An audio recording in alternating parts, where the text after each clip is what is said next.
જોઈએ મિત્રો, આજના વિડીયોમાં આપણે સ્પર્ધાત્મક પરીક્ષા માટે જનરલ નોલેજના 27 પ્રશ્નો.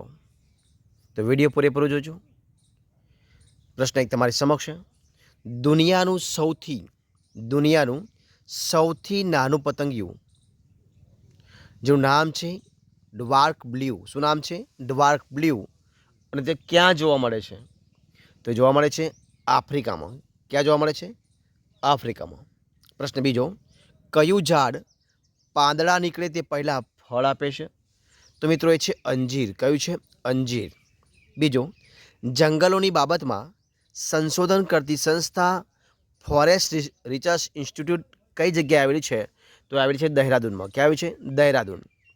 સંસદમાં વન સંરક્ષણ અધિનિયમ ક્યારે પસાર કરવામાં આવ્યો છે?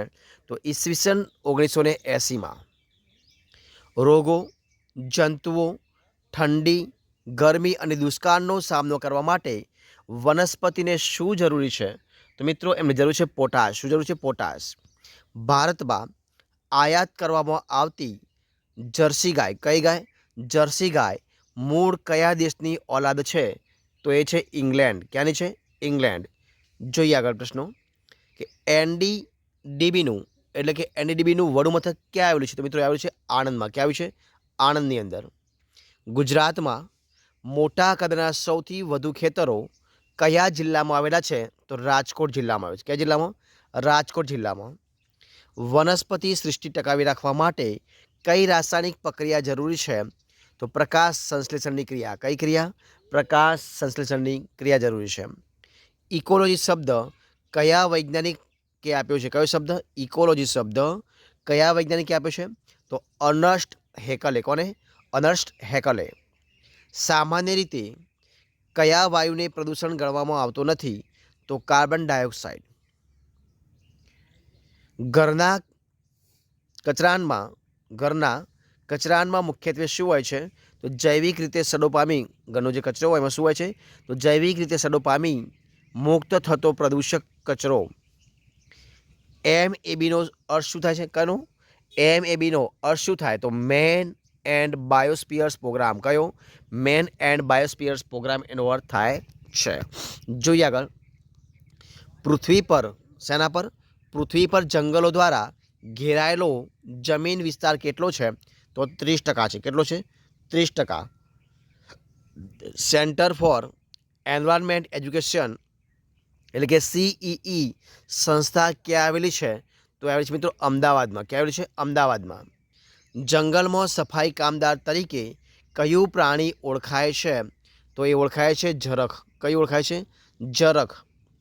વિશ્વ ઓઝોન દિવસની ઉજવણી ક્યારે કરવામાં આવે છે? તો 16મી સપ્ટેમ્બરના રોજ કરવામાં આવે છે. ક્યારે કરવામાં છે? 16મી સપ્ટેમ્બર. આગળ પ્રશ્ન, પૂર્ણા અભયારણ્ય. કયું અભયારણ્ય? પૂર્ણા અભયારણ્ય કયા જિલ્લામાં આવેલું છે? તો ડાંગ જિલ્લામાં. કયા જિલ્લામાં આવેલું છે? ડાંગ જિલ્લામાં આવેલું છે. ચિપકો આંદોલનની આગેવાની કોણે લીધી હતી? તો સુંદરલાલ બહુગુણા, શ્રી ચંદી પ્રસાદ બંને જણાય. કોને? સુંદરલાલ બહુગુણા, શ્રી ચંદી પ્રસાદ એમણે લીધી હતી. સમગ્ર વિશ્વના મહત્ત્વના વનસ્પતિ ઉદ્યાનો સામાન નોંધાયેલ છે? તો IABGમાં. શેમાં? IABG. રુધિરસમાં શેમાં? રુધિરરસમાં 90% પાણી જાળવી રાખતું ખનિજ તત્વ કયું છે? તો એ છે મિત્રો ક્લોરીન. કયું છે? ક્લોરીન. આગળ જોઈએ પ્રશ્નો કે પીપળાનું વૈજ્ઞાનિક નામ શું છે? તો ફાઇક્સ. શું નામ છે? પીપળાનું વૈજ્ઞાનિક નામ છે ફાઇક્સ.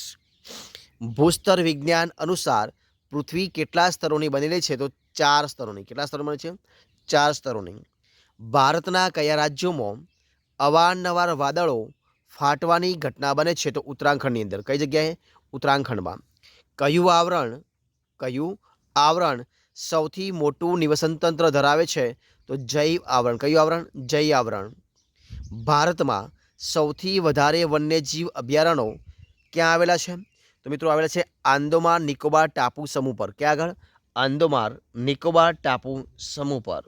આગળ પ્રશ્નો, કયો ગ્રીનહાઉસ ગેસ નથી? કયો ગ્રીનહાઉસ ગેસ નથી? ઓક્સિજન મિત્રો જે છે એ ગ્રીનહાઉસ ગેસ નથી. તો ફરી મળીશું એક નવા વિડીયો સાથે, નવા ટોપિક સાથે. ત્યાં સુધી બની રહો. જય હિન્દ, જય ભારત.